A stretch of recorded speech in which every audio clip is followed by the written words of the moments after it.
তুলসী গাছ কোথায় দেখছি ওরে?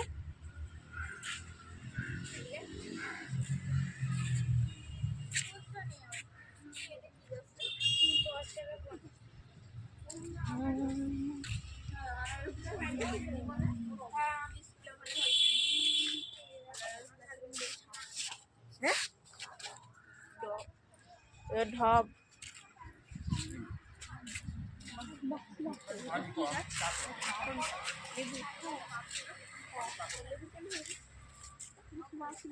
গরম করে হাত জানা না ওই লেবু তো হয়েছে।